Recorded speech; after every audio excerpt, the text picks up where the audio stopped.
क्या योगी सरकार के खिलाफ उतर जाएंगे ओम प्रकाश राजभर? क्या अब भारतीय जनता पार्टी से अपना गठबंधन तोड़ देंगे सुभाषपा प्रमुख ओम प्रकाश राजभर? क्या अब्बास अंसारी के जरिए भारतीय जनता पार्टी एक बार फिर से एक और सीट हड़पना चाहती है? क्या अपने सहयोगी दलों के सहारे भाजपा उत्तर प्रदेश में मजबूत होना चाहती है?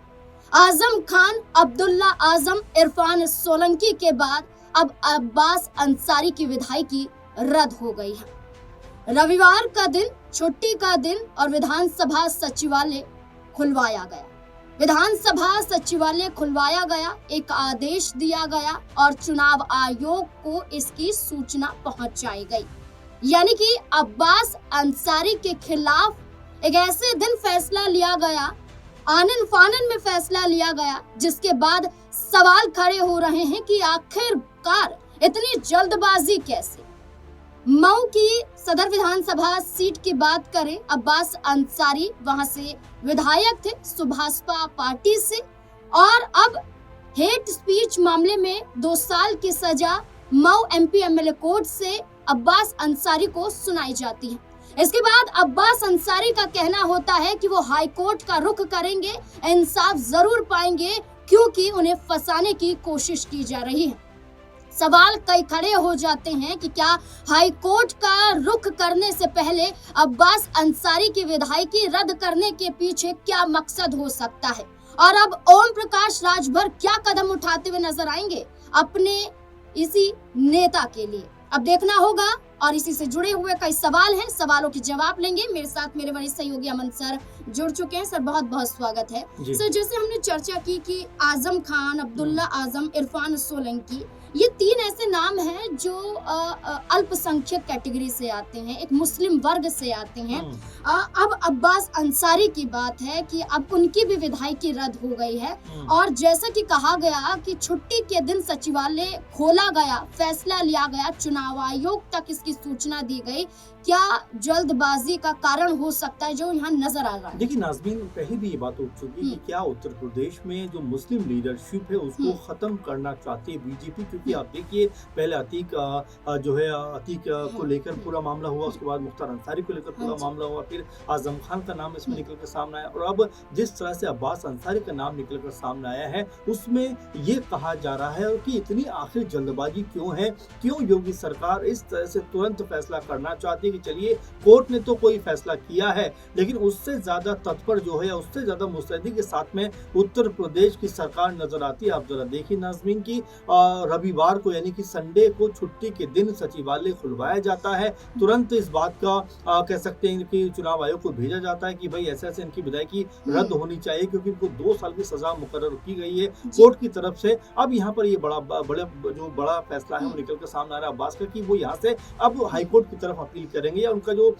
परिवार है या जो उनके लोग जो हैं वो अब ऊपरी अदालत में जाते हुए दिखाई पड़ेंगे। लेकिन सवाल यहाँ पर ये बनता है कि उत्तर प्रदेश सरकार आखिर इतनी हड़बड़ी में क्यों है, आखिर इतनी जल्दबाजी में क्यों है? क्योंकि अभी देखिए हाईकोर्ट में अगर वो अपील करते हैं तो वहां पर अभी पूरा मामला चलता हुआ नजर आएगा। ऐसा ही कुछ आजम खान वाले मामले पे दिखाई पड़ा था, जहाँ पर कोर्ट के फैसले के बाद तुरंत हड़बड़ी में जो है उनकी विधायकी खत्म कर दी गई थी, और यही जो है पूरा प्रोसेस अब अब्बास अंसारी के साथ में नजर आ रहा है। लेकिन क्या अगर हाईकोर्ट से उनको छूट मिल जाती है, हाईकोर्ट से उनको मोहलत मिल जाती है, या इस सजा पर रोक लग जाती है, तब भी क्या उनकी जो विधायकी है वो खत्म रहेगी? तो ये तमाम सारे सवाल हैं कि आखिर इतनी जल्दबाजी में जिस तरह से कह सकते हैं कि यूपी सरकार दिखाई पड़ रही है, क्या उनके पीछे कोई बड़ी मंशा छुपी हुई है? आप जरा देखिए कि मऊ सदर से अब्बास अंसारी जो है वो विधायक है, और यहाँ पर जिस तरह से 2022 के आसपास जब उन्होंने एक स्पीच दे दी थी चुनाव से ठीक पहले कि भाई मैं अखिलेश भैया, यानी कि नाम तो उन्होंने नहीं लिया, लेकिन जिस तरह का उनका इशारा था वो यही कहना चाह रहे थे कि मैं भैया से बोल कर आया हूं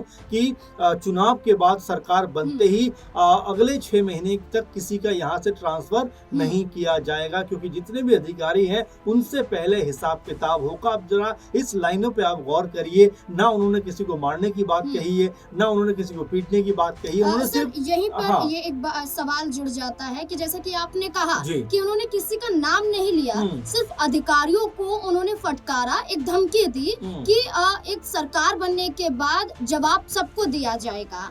और वहीं अगर हम बात करें, भाजपा के कई ऐसे केंद्रीय मंत्री भी हैं, भाजपा के कई ऐसे सांसद भी हैं, कई ऐसे विधायक भी हैं जो खुलकर नाम लेकर बयानबाजी करते हैं। अगर हम अनुराग ठाकुर की बात करें, जब दिल्ली में बड़ा प्रोटेस्ट था CNRC के वक्त पर, उस वक्त मुसलमानों को किस तरीके से अनुराग ठाकुर ने कहा। हाल ही बयान की बात करें तो मध्य प्रदेश में मंत्री विजय शाह ने कर्नल सोफिया कुरैशी का नाम लेकर उन्हें आतंकवादियों की बहन तक कह दिया। यहाँ पर अगर ये बयान सामने आ रहे हैं, उन पर कोई एक्शन नहीं होता है और अब्बास अंसारी की विधायकी छीन ली जाती है। वही बात सबसे बड़ी निकल के सामने आ रही है कि आखिर हर मामले में इतने अलग अलग मुख्तलिफ से कह सकते हैं कि कदम जो है वो क्यों उठाए जा रहे हैं। आप देखिए यहाँ पर अगर हम विजय शाह के बारे में बात करें, खुद PM मोदी मध्य प्रदेश जाते हैं एक दिन पहले, वहां जाकर उनके मुंह से एक बार भी विजय शाह को लेकर ये बात नहीं निकलती कि उन्होंने जो बयानबाजी की है वो गलत बयानबाजी की है और बिल्कुल ऐसी बयानबाजी नहीं करनी चाहिए। देखिए इससे बहुत बड़ा फर्क पड़ता हुआ दिखाई पड़ता है कि अगर मंच से PM मोदी इस तरह की बात कहते हुए दिखाई पड़ते कि भाई अगर वो हमारा भी नेता होगा, अगर गलत जुबानी वो करता है, गलत तरह के शब्दों का इस्तेमाल वो करता है, तो उसके ऊपर कठिन से कठिन कार्रवाई की जाएगी। PM मोदी खामोश रहे इस पूरे मुद्दे के ऊपर। आपने देखा कि जिस तरह से मध्य प्रदेश सरकार में उप मुख्यमंत्री जगदीश देवड़ा क्या कहते हैं कि सेना जो है वो PM मोदी के कदमों में गिरी हुई है, इसको लेकर भी कुछ नहीं कहते।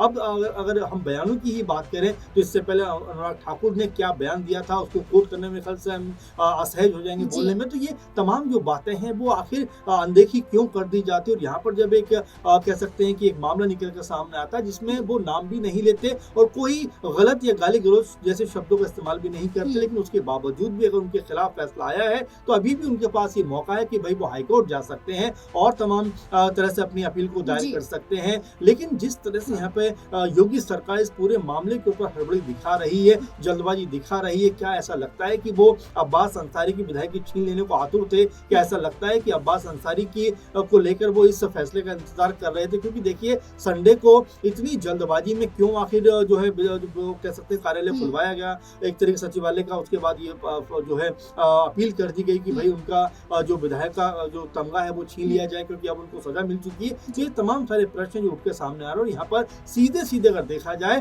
तो योगी सरकार कहीं ना कहीं कटघरे में आकर खड़ी होती है। क्योंकि ओम प्रकाश राजभर का भी बयान सामने आया है जहां भाजपा पर सवाल खड़े हो रहे हैं, योगी राज की तुलना की जा रही है, तो वहीं ओम प्रकाश राजभर का कहना है कि जो अब्बास अंसारी थे वो उनकी पार्टी से विधायक थे, तो अब इस सीट पर यानी कि मऊ की सदर सीट पर उनका दावा मजबूत है। लेकिन भाजपा के द्वारा कई नेताओं का कहना है कि दिल्ली से फैसला आएगा, वही तय करेगा कि उपचुनाव में कौन उतरेगा। तो क्या ओम प्रकाश राजभर के खिलाफ पूरी की पूरी भाजपा तैयारियों में लग गई है? देखिए मुझे ऐसा लगता है कि ओपी राजभर इससे बड़ी मुश्किलों में फंसे हुए। आप देख रहे हैं कि लगातार उनके खिलाफ जिस तरह का माहौल बन रहा है और अब तक वो जातीय आधारित जो कह सकते हैं राजनीति है वो करते हुए दिखाई पड़ रहे थे और राजभर जो वोट है वो लेने का प्रयास कर रहे थे। कहते हैं कि पीला गमछा पहन के पहुंच जाओ, कोई पुलिस वाला आपको हाथ नहीं लगाएगा, तमाम तरह के और भी पुलजुल बयानबाजी करते हुए नजर आते। लेकिन जब उनके विधायक के खिलाफ इतना बड़ा फैसला आता है और रविवार को ऑफिस खुलवाकर इतना बड़ा आदेश पारित करने का प्रयास किया जाता है, उसके ऊपर एक भी बयान ओपी राजभर का नहीं आता है, जबकि उनके 4-5 विधायक मुश्किल से हैं। उसमें भी अगर 1-2 विधायकों की जो विधायकी इस तरह खत्म हो जाएगी तो जाहिर बात है कि उनका कुनबा सिकुड़ता हुआ नजर आएगा। यहाँ पर अब्बास अंसारी को जिस तरह से उनकी विधायकी छीनने के लिए अपील कर दी गई है और विधायकी लगभग खत्म हो गई, तो ऐसे में अब बड़ा सवाल ये बनता है कि जो मऊ सदर की ये सीट है इसके ऊपर क्या बीजेपी प्रत्याशी उतरेंगे, क्योंकि अगले 6 महीने के अंदर यहाँ पे उपचुनाव भी होगा और जाहिर बात है कि उससे पहले जो चुनावी रणनीति है वो बनती हुई दिखाई पड़ेगी। क्योंकि 2022 में यही ओपी राजभर थे जिन्होंने अखिलेश यादव के साथ मिलकर चुनाव लड़ा था, उस समय कुछ और माहौल था, आज माहौल कुछ और है। तो क्या यहाँ पर बीजेपी जो है अपना प्रत्याशी उतारेगी, क्या यहाँ पर ओपी राजभर की पार्टी का प्रत्याशी उतरेगा, और तमाम तरह के जो मामले हैं वो यहाँ पर बढ़ते हुए दिखाई पड़ेंगे। क्या ओपी राजभर को जो है कह सकते हैं उनके बेटे जिस तरह से घोषित विधान सांसद में चुनाव हार गए, क्या उनका खामियाजा फिर एक बार भुगतना पड़ सकता है? क्या यहाँ पर जो समीकरण है अब वो बदलते हुए दिखाई पड़ेंगे? क्या ओपी राजभर कोई बड़ी बगावत यहाँ पर बीजेपी के खिलाफ करते हुए नजर आएंगे। ये तमाम ऐसे सवाल हैं जो आने वाले दिनों में कह सकते हो उभर के सामने आएंगे। लेकिन उससे पहले ओपी राजभर का इस पूरे मुद्दे के ऊपर खामोश रहना कहीं ना कहीं ये बताता है कि क्या अब वो भी दबाव में है, क्या वो भी बीजेपी के कहीं ना कहीं प्रेशर में अपनी राजनीति कर रहे हैं। ऐसा है तो आने वाले दिनों में बीजेपी ओपी राजभर को और ज्यादा परेशान या दबाने का प्रयास करेगी। अब ये ओपी राजभर के ऊपर डिपेंड करता है कि अपनी राजनीति को किस तरह से आगे बढ़ाते हैं। लेकिन अब्बास अंसारी को लेकर यही कहा जा सकता है कि जिस मामले में उनको सजा मिली है उस मामले में जरूर वो हाईकोर्ट जाएंगे। अब ऐसे में अगर हाईकोर्ट उनकी जो विधायकों को बहाल रखने की बात करता हुआ दिखाई पड़ता है या सजा जो है उसके ऊपर रोक लगाता है, फिर उसके बाद बीजेपी सरकार क्या कहती हुई नजर आई, क्योंकि जिस तरह से जल्दबाजी में ये फैसला लिया गया है उसको लेकर हर तरफ सवाल उठ रहे हैं कि आखिर रविवार को ऑफिस खुलवाकर इस तरह का काम करने की जरूरत क्या थी। आज मंडे का दिन है, आज भी कर सकते थे। तो ये तमाम ऐसे सवाल हैं जो ये बता रहे हैं कि क्या इसके पीछे मंशा कुछ और है,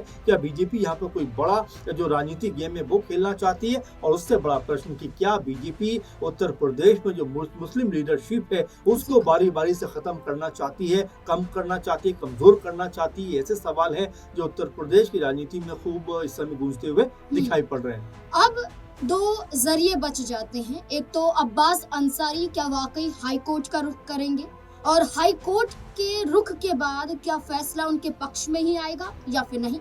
राहुल गांधी पर जब मोदी सरनेम के तहत मामला दर्ज करवाया गया था मानहानि का, तब भी राहुल गांधी को गुजरात हाई कोर्ट से 2 साल की सजा सुनाई गई थी, उनकी सांसदी रद्द हो जाती है। लेकिन राहुल गांधी जब सुप्रीम कोर्ट में रुख करते हैं तो इस मामले में 2 साल की सजा के प्रावधान पर रोक लगाते हैं और ये तक कहते हैं कि 2 साल की जो सजा सुनाई गई है आखिरकार किस आधार पर सुनाई गई है। तो अब अब्बास अंसारी के पास हाई कोर्ट का रास्ता बचा है। दूसरी तरफ अब्बास अंसारी के बचाव में क्या ओम प्रकाश राजभर अब भारतीय जनता पार्टी के खिलाफ उतरेंगे या फिर नहीं। इन तमाम मुद्दों को लेकर आप क्या सोचते हैं, अपनी राय कमेंट सेक्शन में जरूर दें। देखते रहें SPN9 न्यूज़। धन्यवाद।